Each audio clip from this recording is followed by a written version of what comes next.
like football, business moves fast. And when you need funding, there's no time to wait. At Fleximize, we keep things simple. No penalties, no red cards, just fast, flexible business loans. We only ask for the essentials and you'll get a decision within 24 hours. Once approved, the funds are in your account the same day. Fleximize, let's fund your goals.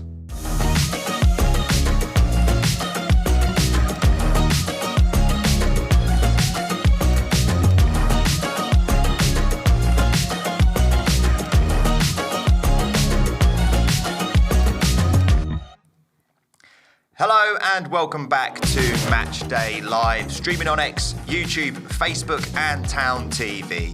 Proudly brought to you by our headline digital partner, Fleximize, the UK's award-winning lender offering fast, flexible business loans. Tonight, Ipswich Town are under the lights at Vicarage Road, ready for a big Sky Bet Championship clash against Watford. Over 2,000 travelling fans have made the trip, and Kieran McKenna's side are ready and focused as they go in search of all 3 points. Coming up on the show, we'll take you through the highlights and analysis from Town's trip to North Wales, shine a light on how the foundation and Town players are making a difference off the pitch, and we'll go back in time to see who Town faced on this day in 1996. As always, we want you to get involved wherever you're watching. Send us your thoughts and predictions in the live chat, or get in touch using hashtag TownTV for the chance to be featured on the show. Well, good evening and welcome to Portman Road as we build up to tonight's game against Watford at Vicarage Road. Tonight, I am joined by two former Town teammates and still very much football friends, Luke Hyam and Tommy Smith. Lads, great to have you with us. It looks pretty nice under the lights at Portman Road on a Tuesday. Yeah, every time I come here, I'm blown away just with the facilities, the pitch, the infrastructure we've got here. So just showing around the stadium and the new offices, like I say, it just gets better and better every time I come here. Tommy, the last time you were on Matchday Live, you were talking about a return to football with Braintree, National League, still going, but since then you picked up another injury and haven't played yet. No, exactly. Literally just recovered from a fracture in my foot, so due to be back involved tomorrow night, but always a pleasure to be here. And then you've got that great trip at the weekend. Where are you off to? Just a short one down to Truro this weekend. Now, I mentioned it at the top of the show, you guys are former teammates, but you're also very much friends. What was he like as a teammate back in 2014? Yeah, he was all right. I'll give it to him. Nah, like I say, we're really good mates. We got good mates on and off the pitch. And like I say, we still keep in regular contact, which is always nice, yeah. What was it like as a teammate, Tommy? Training sessions were always tasty, weren't they? We always used to leave a bit on each other, and no, it was really good times. Obviously, coming through the academy together as well, although a couple of years apart. Used to play with each other then as well, so to have both made the first team was a special thing for both of us. Yeah, how nice is it to have that relationship in football last so long? Because I'm sure when players move around, they get new friends, but it's really nice to see. It's really refreshing to see a friendship last so long.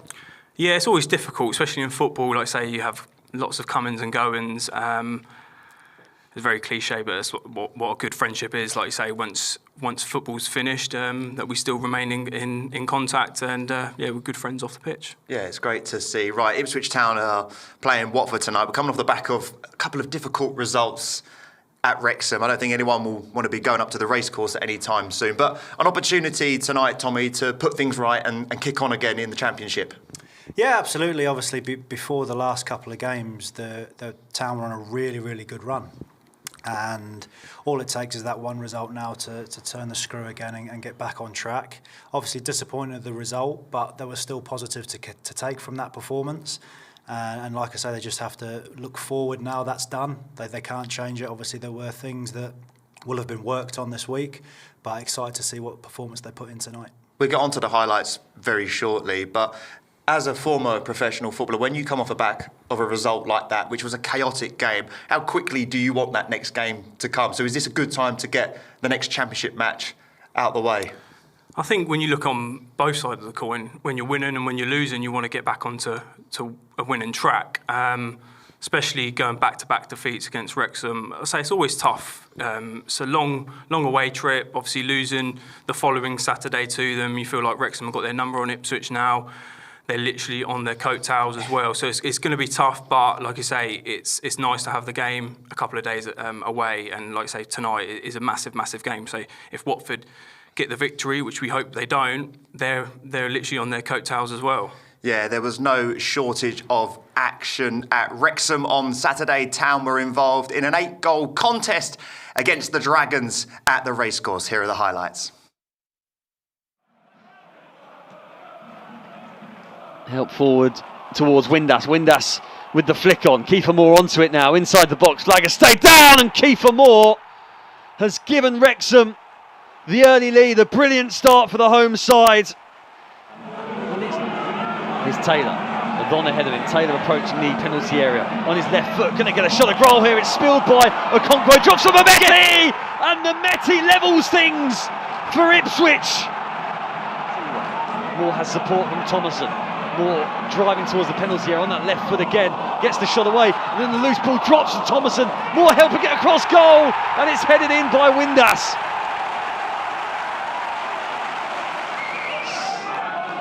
Let's see, we're wrapping that into Taylor. It's a lovely touch from Taylor. Back to Azon. That is wonderful from Ipswich Town.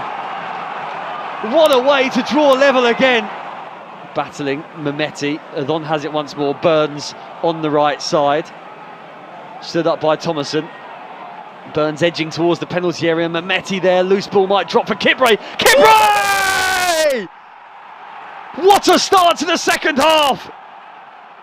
Cedric Kibre. Taylor's dropping out to left back, leaves Davis high and wide, and loads of space for Here's Clark. Broadhead, 25 yards out. Fancies one against his former team. Blocked away only as far as Thomason. And Thomason squeezes one in at the near post. O'Brien, deep one towards the back post, and it's headed home. Callum Doyle. Broadhead inside the penalty area. Nathan Broadhead wraps it up for Wrexham. Against Watford, points at Watford would be really important as well. I don't know how many managers they've had this season, but they're on to a new one. all over here at the racecourse ground, and this is not a place that Ipswich have enjoyed visiting. Yeah, a difficult afternoon for the Blues away at Wrexham. Two very different games, one in the Cup, one in the Championship. Obviously the Cup's not necessarily the priority, but from both of those games, what sort of positives can we take out from it, Tommy? Well, the league game especially, obviously scoring 3 goals away from home is a good thing to do. If you can continue to score goals, you obviously, it goes without saying, you can win games. Obviously, the flip side of that, defensively, obviously, I think they'd be the first to admit it wasn't the best performance. A few individual errors scattered throughout the team that led to the goals. So if you can eradicate those mistakes, then you're onto a good thing straight away. I don't think they really sliced us open too often.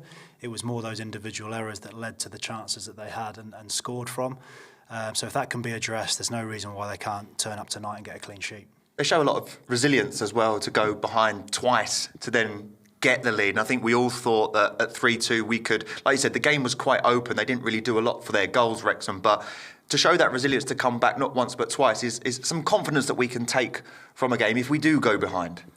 Yeah, I think we've seen it from Town as well in terms of their character and resilience. I think Wrexham's the type of team I think that is like our bogey team. They are like your traditional old school Championship team where they want to get the ball forward. They've got big Kiefer Moore there. They've got a big back line. I think Ipswich do struggle against them. We just obviously mentioned about Christian Walton, who's been fantastic this season. It's mostly the first time we could kind of question him. I think there's a couple of times he's got beaten at the near post.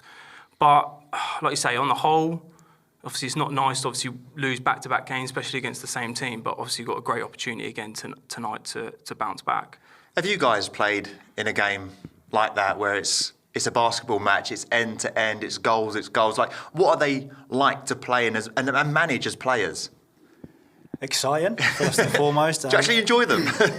If you're on the right side of the end result, they're enjoyable. There's been a few high-scoring games that I've been involved in, and yeah, it's one of those where you just want either team to try and get control of the game and settle things down. Especially if you're a fan or the manager on the sideline, you don't want it to be a basketball game going end to end.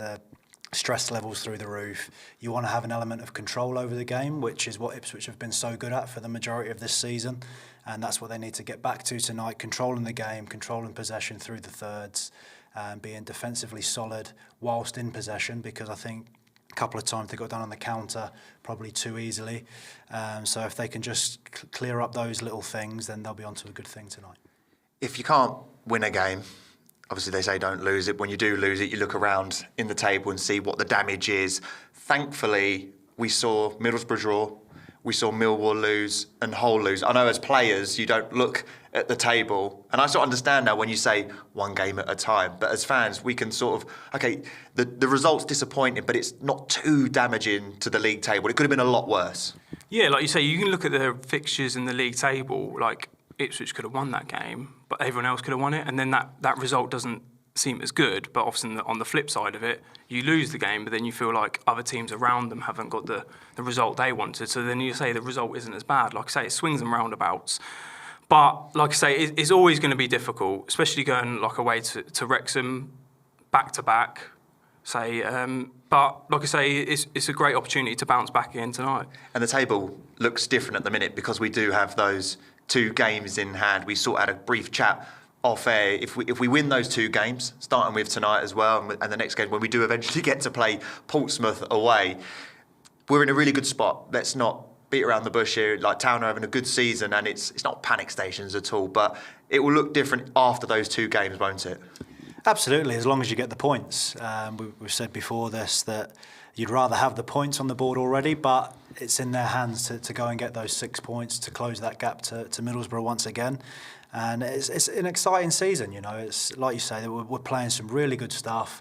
We were on a really good run up until the last sort of 2 or 3 weeks, bar the Derby game, and there's no reason why not that they can't get back to that, having a good run, starting with tonight against Watford team, who obviously since they've changed their manager have had a little bit of an upturn in form, but they still have only won 1 in their last 8 league games. So it's a game where if you've got aspirations of getting into those automatic promotion places, you need to be going there and winning. And just briefly talking about those goals against Wrexham that we scored, Anis Mehmeti with the finish, so it's great to see him get off the mark. He's been a really interesting player and quality player addition to the squad, and that goal for Jack Taylor's assist, to Ivan Athon. So we've still got that attacking threat, and that is one thing that after looking at all those goals, we scored some brilliant ones, including Cedric Kipre's brilliant strike that I'm sure no one saw that coming, but we've got that attacking threat. I think that's the confidence boost that we've had from the get-go, and we're going to have for the run-in as well with the squad we've had. We've mentioned it so many times. The squad depth we've got is by far the best in the Championship. And we're going to use it, especially coming up into spring. I think especially in that Easter period and like bank holiday where you have 2 or 3 games in the space of a week. So it's going to be beneficial for us. So we're lucky that we've got so many talented players in those forward lines. Yes, we definitely have talented players in the forward lines and definitely in the defence as well, as this week the EFL Rainbow Ball campaign was launched and Town's defender and skipper Dara O'Shea was down pitchside to have a chat with some of the players involved in the LGBTQ+ session ran by the foundation.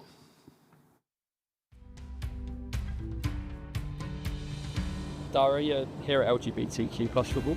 Firstly, how much have you enjoyed getting involved? Yeah, it's been great. It's been nice to come out tonight. The weather has been great. It's been a good turnout here, and it's been nice to get involved and play a little game and do a Q&A afterwards too. Yeah, it's huge. It's great. It's what makes this club special as a foundation. The foundation's about giving something to every single person, every group in the community, and this is exactly what it does as well.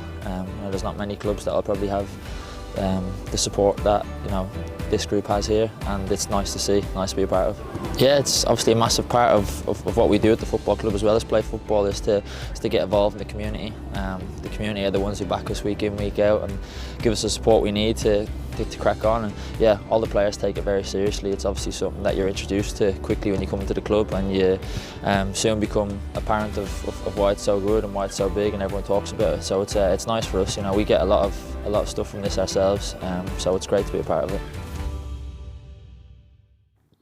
Yeah, Dara O'Shea there at one of the foundation projects. They do some fantastic work, and they've been pioneering since, well, for many, many years on inclusivity in football, which is really important. The football club and the foundation, the projects they're in, how important is that connection, and why does it matter? Yeah, it's fantastic. Like you say, you make it so inclusive to everyone. We were mentioning it before coming on air, how important it is, and how much it's come on so many leaps and bounds, even when me and Tommy were still at the club. Like you say, it's so important just for the community, just brings everyone together. Like we've mentioned it with the fans, the staff, the players. Like I say, it is one town, and it does make it so close-knit. So it's great what they're doing off the pitch. That is just one of the many projects that the foundation are involved with. You can just see how much of an impact it has on the people involved playing in those events. Yeah, well, football's such a powerful tool in that it unites people from all different walks of life for that one love of football. And it's really massively important to do these sorts of things in the community. It develops and strengthens the bond between the players and the local community. And it's great to see the initiatives that the club are putting forward. And it's not just the men's team, the women's team as well. They do lots of work. I think they were here on Thursday when I was here doing some content. They were doing a signing day, and you can just see the smiles on the faces of the young children. So the positive impact that it's having, and it shows that all the football club are singing from the same hymn street. We have so many activations with so many first team players. Yeah, it's fantastic. Like I say, we've mentioned the women's team, how much it's come on over the last 3 or 4 years is fantastic. And like I say, I always try and put myself in one of those kids' shoes, because like I say, we're all kids at one day or time, where obviously when you used to meet the pros, it was fantastic. And like I say, to give back, like it is really nice. It's such a nice thing to do. Yeah, and the foundation reaches 9,000 people every week. So that just goes to show how important it is to the community, and what a fantastic job Ipswich Town Foundation are doing. Yeah, and it's great to see that the players actually are willingly and wanting to get involved and do it, because in years gone by that would have been sort of done begrudgingly. And yeah, you see Dara obviously enjoys doing it. We've seen loads of initiatives over the course of this season, and the players actually enjoy getting involved and giving back. And it is such a small amount of time in the grand scheme of things that you have to give, but the power and the joy it brings to seeing these people, obviously they're heroes, it's fantastic to see. Yeah, they do some fantastic work at the foundation. Right, on this day in 1996, Town travelled to Vicarage Road to take on today's opponents, and the fans, well, they had a fantastic game. It was 3-2 to the Blues. Definitely a day to remember. Tony Vaughan, it's headed away, but Stockwell can put it back. This is Gus Uhlenbeek. Not much on, might go for the byline here. Inside, he's going to try a shot, he's got in! Uhlenbeek! Ipswich back in it! Mooney. Oh, he's lost it. Stockwell comes away for Ipswich. Gus Uhlenbeek again. We all know what happened last time he went down the right-hand side. We can just hit a crossover, perhaps. Matchday! Ipswich back in it, 2-2. Stockwell. Milton's done well here. Uhlenbeek made one, scored one. Could make another here. Matty. Ipswich in front, 3-2. Alex Matty. I was just taking note of Simon Milton's two-footed tackle there. I think a VAR would have had a little look at that. It's great to see that, although I've never seen a football pitch have so many different shades of green on it. How would you have got on playing on a pitch like that, Luke? I'd have loved it personally. I actually think I preferred it. Yeah, it's definitely a stud, wasn't it, Tommy? No moulds on that. It's an excuse for touch tackle on that pitch, isn't it? All right, we're going to take another trip down memory lane because we didn't know this until a little bit earlier on. We actually met back in 2014 when I was working at Soccer AM and we came down to the training ground to film a famous crossbar challenge. There were 12 competitors and you're looking at 2 players that managed to hit the crossbar. Lads, before I look at these pictures here, just to clarify, that is me there on the left in the skinny jeans with the curtains, looking a little bit healthier than I do today. I must say it was quite daunting always trying to organise 12 professional footballers. But on a day like that, how much do you, and don't have to big it up because I'm sitting here and I was there, but like how much did the players enjoy days like that when outside media came in, like Soccer AM at Sky Sports? Well, for me personally, I used to remember watching Soccer AM on Saturday mornings when I was a kid, probably 6 or 7 years old, watching the crossbar challenge happen. So for me, it was brilliant to be a part of it. Just to take part was great, but obviously to actually hit the bar was brilliant. And I've got a rack of all my favourite shirts from either ones that I've swapped or personal ones. That makes the rack. I hit the crossbar T-shirt is well and truly on that rack. To be fair, footballers across the country, even if they didn't hit the crossbar, would ask, can I have a T-shirt? Can I just take a T-shirt home? Luke, what was it like for you when the cameras come out? Like, it always felt from my side of things that the players enjoyed us being there because it was different to your everyday media that you'd be asked the same questions. Yeah, like I'll echo what Tommy said, like Soccer AM was like a legendary show. Like I say, it's devastating that it's not on anymore. But like, yeah, it's one of those things. To be fair, we had like a bit of a humbling group, should I say? So we weren't like in the camera's face as such.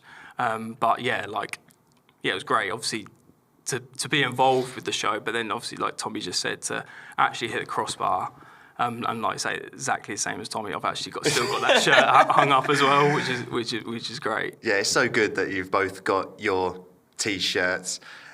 Looking at that squad, there you are there. Before I move on, right, we have to talk. A couple of quips going on there. Absolutely brilliant. Luke, I'm going to have to look at yours. Talk to me through that. That's like is it a skin fade on the side and then everything left on top? Yeah, that is a very high fade, put it that way. Yeah, and I say I look very, very young. It must have been 12 years ago, I reckon, roughly. Yeah, 12 years. 12 years. Incredible, so, time flies. I'd like to say those picture. T-shirts are made for some proper quality cotton, but they are definitely budgeted and they look even better on the back. It is a little bit of nostalgia, it's a little bit of history. Like, again, myself growing up, watching the show, to be a part of it is fantastic. And I have one of every T-shirt that was available. What do you remember from that squad? You said you had a bit of a humbling group, but what was the group like back then? Really close-knit. The 2014-15 season was the season we made the playoffs, so that group was one where there wasn't really any absolute standout star performer, apart from probably Daryl Murphy, who had a really top season. I think he scored nearly 30 goals that season. But as a group, we used to go out and socialise together. The wives and girlfriends used to get together constantly. And it was one of those dressing rooms that just felt right, and the performance on the pitch reflected that. Tommy said it there. There might not have been necessarily big star players, but how important is that unity to get you through a season to reach the playoffs? I personally think it's everything. I think that's your classic Mick McCarthy team where it was just like there was no superstars in that team. Everyone was hard-working. Like Tommy said, you had Murph and I think you had McGoldrick up top, who I think, looking back at it now, were easily by far the best partnership in the league. And like I say, yeah, it was just a really good, a good group of lads who just got on really well. There's never no big arguments where you say sometimes in training you would. It's just life where some people wouldn't get on, but everyone got on really well. And like looking back at it, it was a really enjoyable time. Right, in keeping with the Soccer AM theme, we're going to play a little game of teammates. Now, for people that didn't watch the show back then, all I'm doing is asking you questions about your teammates, and you give me your first answer that comes to mind. We're going to flip-flop it, but if you disagree with anything, then by all means jump in. So Tommy, I'll come with you first. Who was the best trainer at the football club in that era? I'm not saying it just because it's sat here, but Lukey, in the gym before training, in the gym after training, during training, just gave everything. And he's one of those players that made the absolute most out of the gifts that he was given and made the most out of his football career, and really proud to have seen him blossom from a youth team player into a first team player. I think did you get the armband at one point? I did, to then captain your boyhood club. What a fantastic career he had, but yeah, definitely up there with the best trainer. Fantastic career and a fantastic answer from you. That is a brilliant answer. Luke, I'm going to give you the pleasure of outing who you thought was the worst trainer. Please don't say it was Tommy. And by that, I don't mean necessarily technically. It could be they're a little bit lethargic, they're a little bit late at times. Do any stick out? Just off the top of my head, like that, especially that period, I think we had Bersant Salina. Oh, who yes. Maybe came from Man City. Yeah, he wasn't like the worst trainer, but I think coming into such a close group, hard-working team, it kind of made him stand out. But I wouldn't say it wasn't the worst, but in that group, it wasn't great. It wasn't like the sort of Mick McCarthy signing at the time, I'd say. Yeah, he did score that absolutely worldy goal as well. I remember the dink that we saw. Who was the most skillful in that team? David McGoldrick. Yeah, some of the things he did in training, you just couldn't believe how he'd pull them off. Fantastic player. Obviously, the career he had after his Ipswich Town. After he left Ipswich Town was phenomenal. He's still banging them in at the moment. And it was such a quality player. One of my favourites is Biggest Joker. He was the character. We always love characters in football. I remember Jimmy Bullard telling some crazy stories that probably not fit for purpose on TV. But who was the biggest joker in your era? Yeah, like you just literally mentioned him. Like there was a few stories about him. Obviously, that was maybe a few years prior to that group of lads. I think that's when we had Paul Jewell at the time. But there's some stories which I wouldn't even be able to tell you. Don't go there. Don't go there, that's all. We'll move swiftly on to the final question. You said you like to socialise a lot, you're all out together. When you were hitting the nightclubs, who was the best dancer? Who was the first out there pulling off all the moves? Best dancer is Luke Chambers. He's got some good moves, to be fair. Yeah. He's probably still doing them now, isn't he? He's too busy running, isn't he? That's what he's doing. Okay, right, the last time these two teams met in the Championship earlier in the season, it was a 1-1 draw. Hopefully we'll get a better result this evening. But let's have a look at the highlights from that game. Centre circle, looking for options further ahead of him.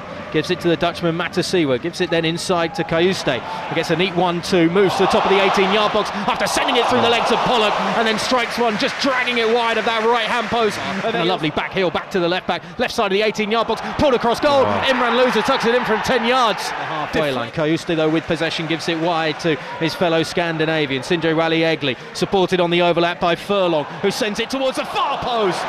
Struggling there, perhaps just got the ball caught in the lights tonight as that came in from Johnson. Beautiful path into Jaden Philogene, who's in behind, and he tucks it into the bottom left-hand corner. Super pass to lay it into Jaden Philogene, and he took it so well with his right instep. In-swinger from Ben Johnson, clipped in. Cedric Kipre with the header. Oh, it's off the outside of the post. Matasiwa now rolls into Akpom, top right-hand corner of the 18-yard box. Akpom, right-footed, fires it on goal, beaten away by Selvik.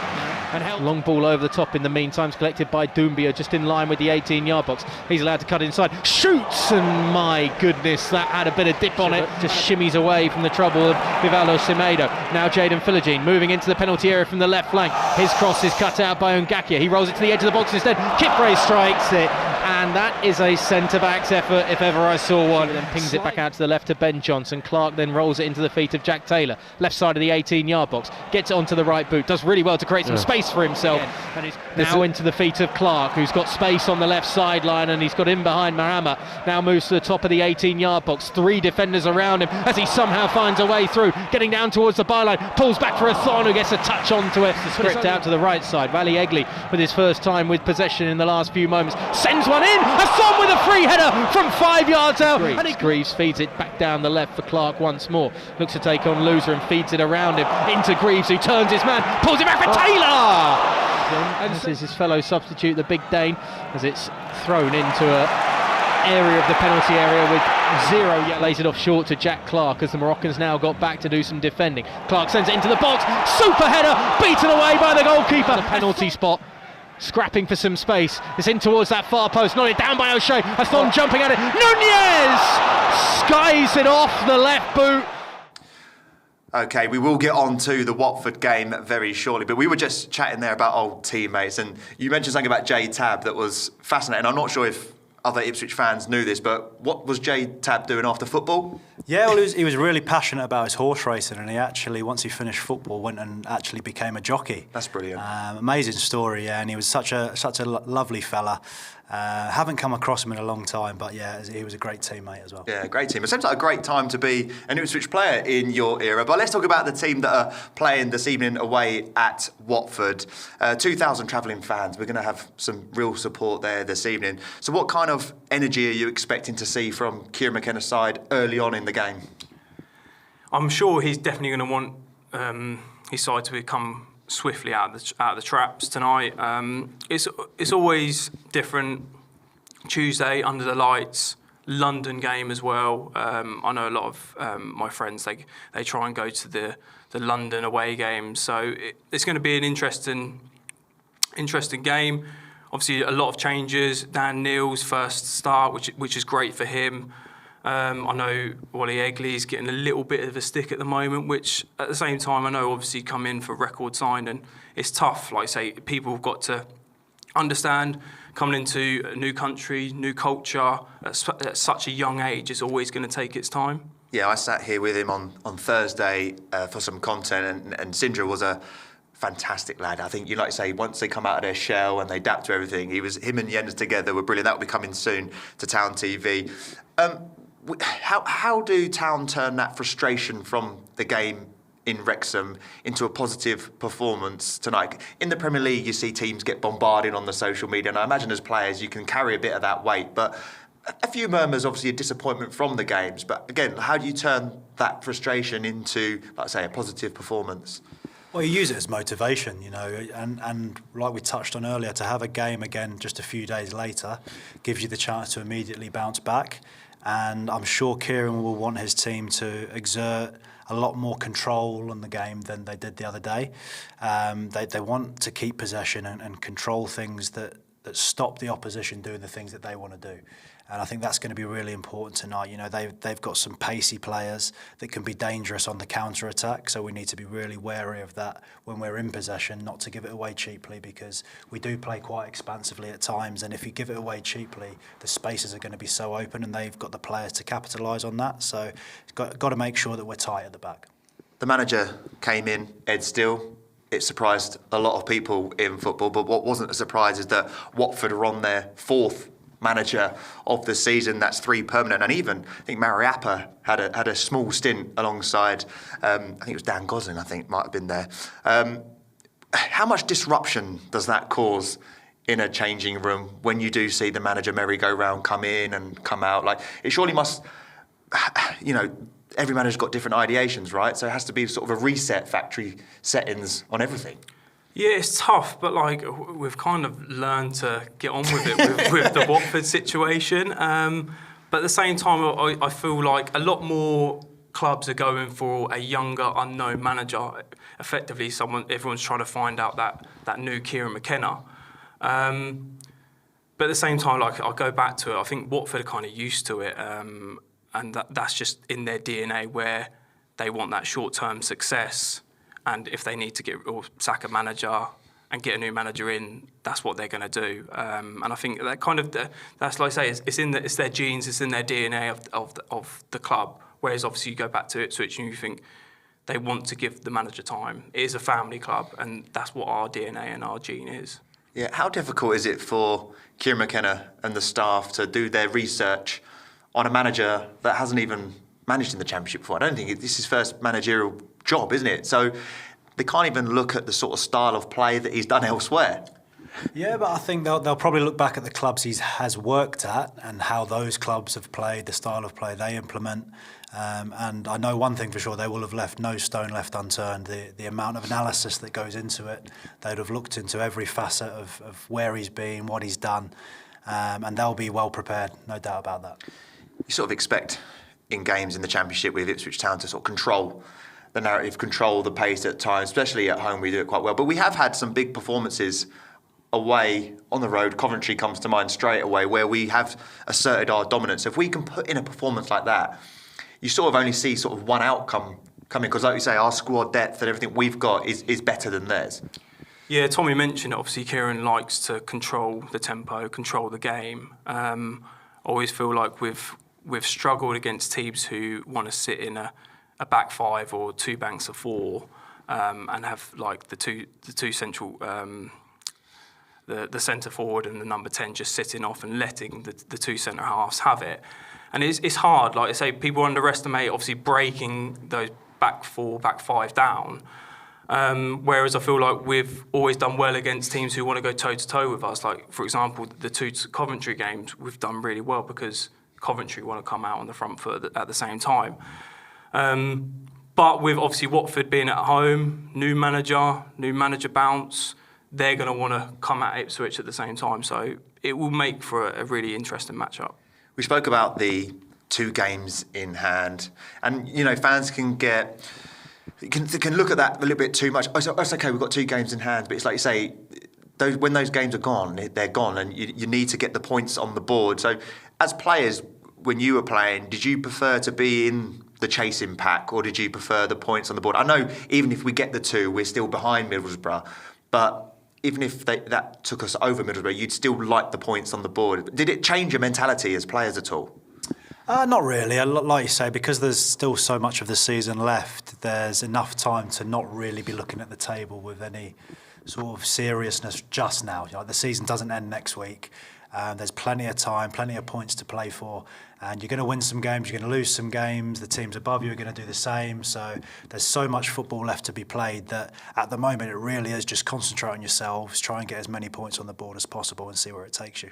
Yeah, that's a great mentality to have as a professional footballer, but I think football fans around the world will be looking at the table every minute of every game just to see, have we gone up? Are we done? Where are we doing?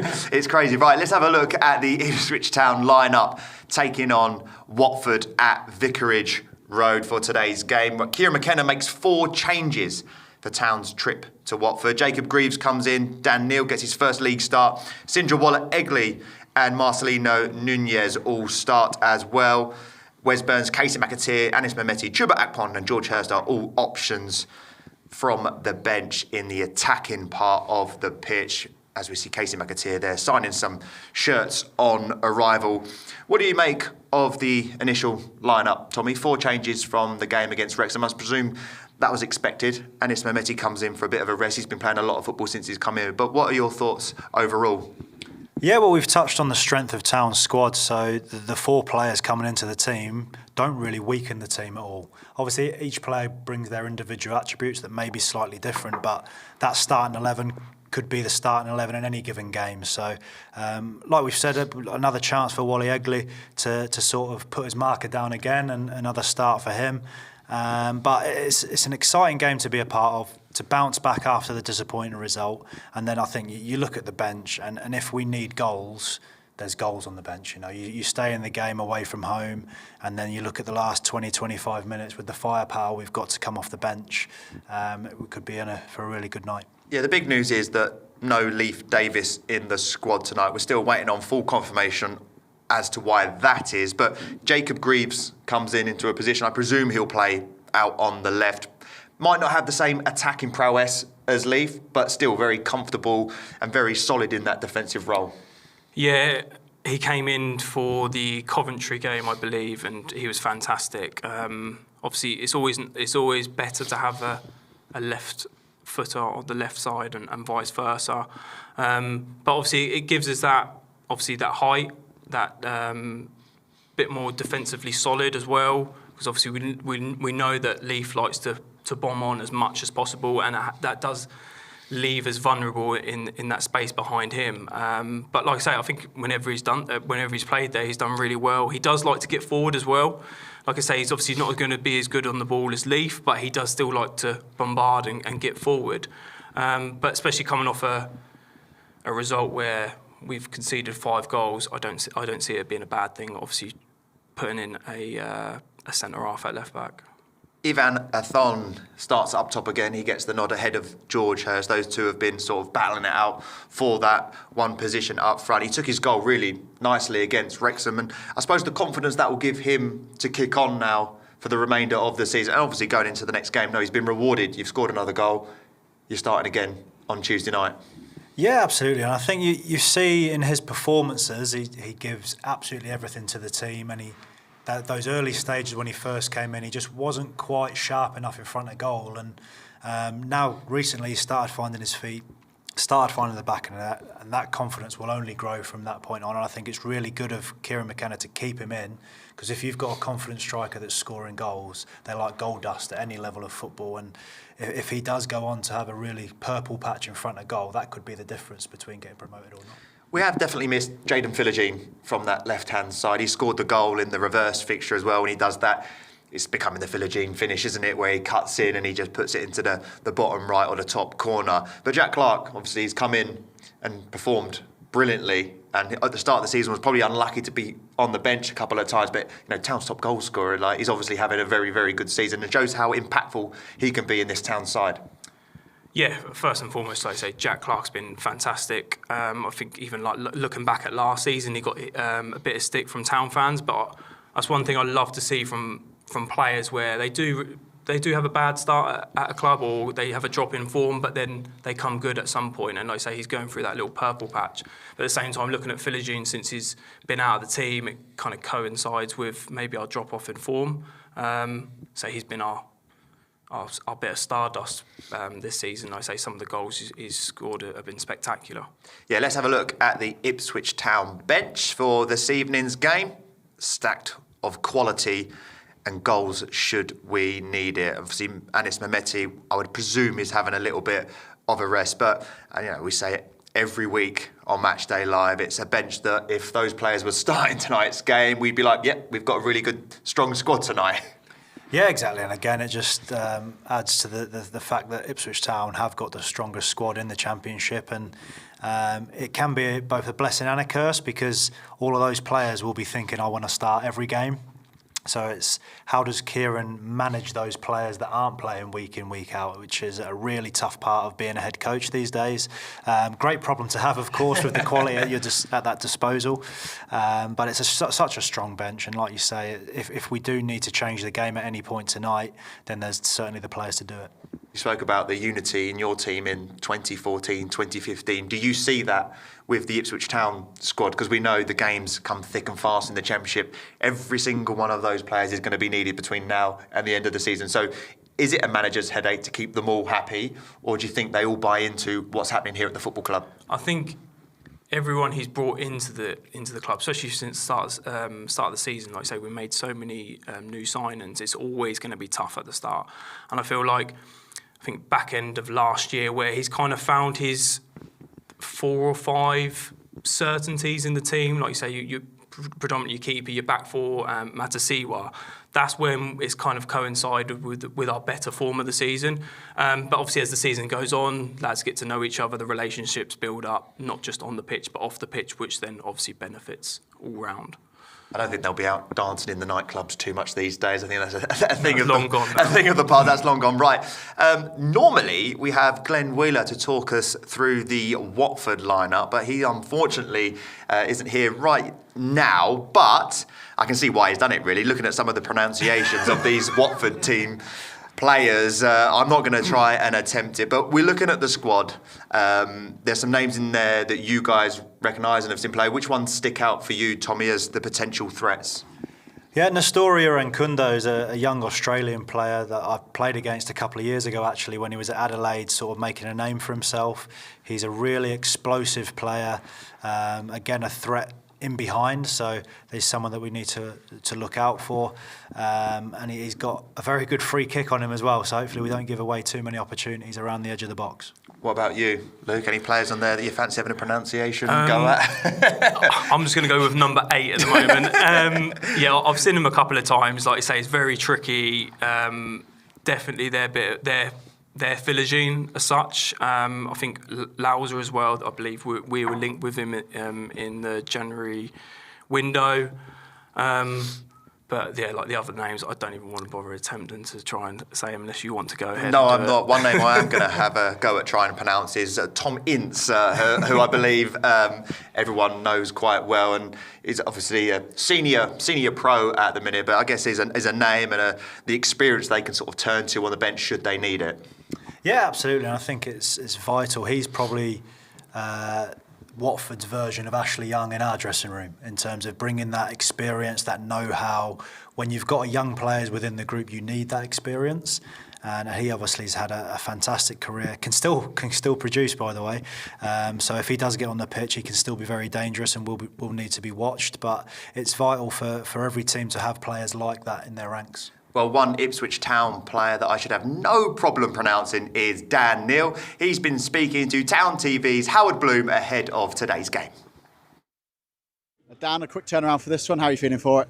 Yeah, everyone's looking forward to it. A game coming so quickly after a result we're disappointed with on Saturday is a good thing. And that's a good thing about football. You've always got a chance to rectify it, and especially in this league, the games come around thick and fast. So that's what we're looking to do tonight. What have you made of Watford so far this season? Yeah, good. Obviously, a change of manager recently, but Watford they've always got some really good individual talent on the pitch, and we're going to have to be aware of that tonight. What do you expect to be the key areas tonight? I think we just need to play our game. Obviously we have to respect their individual talent and what they can bring. But I think if we play to our strengths and focus on ourselves just as much as we're focusing on the opposition, I think we've got a great chance of winning. And another full away end tonight. What sort of impact do you think they can have? A massive impact. The travel and the numbers, I've seen that so far since I've been here. We need them tonight and for the rest of the season to keep it going and keep inspiring us to keep getting 3 points, especially on the road. Good luck tonight. Thank you. Yeah, it does look good under the lights on a Tuesday night at Vicarage Road. I'm glad to see the pitch has improved since 1996. It's an absolute carpet. Right, before we go, gentlemen, I'm going to need a match prediction from your good selves. I think with the firepower that both teams possess, I think it's going to be a really high-scoring 1-0 away win. We'll take that all day long, Tommy. And I'll go complete opposite and say 3-2 Ipswich. Obviously, you've gone for a 5-goal thriller, right? It is set up to be a great game, that's for sure. And a reminder that £10 match passes are available to all international supporters in all regions. Town TV subscribers will have the commentary of Glenn Wheeler and a debut for Academy manager Ben Chenery. Right, big thank you to you guys for joining us. I'm sure you're going to go for a nice coffee or something later in the week, as football friends as you are. Big thanks to you, the Town fans, for watching, and of course our sponsors. Fleximize will see you here at Portman Road on Saturday. Good evening.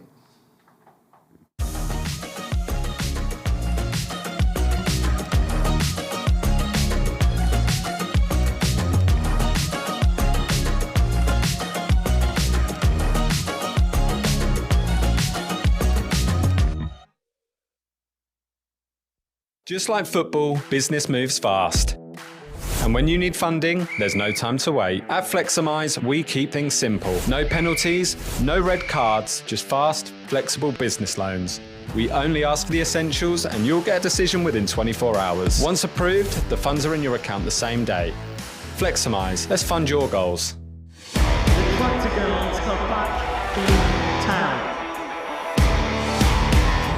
Ipswich have got us underway here at Portman Road.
When we started this, did we ever think we'd have a partnership with a football club? Absolutely not. This is beyond our wildest dreams. We pretty much exclusively hire graduates at Halo. We're very proud of our Suffolk roots. Halo's a pretty passionate, positive, enthusiastic place generally, but when you've also got what's going on at the football club, and it's just blending passion and enthusiasm.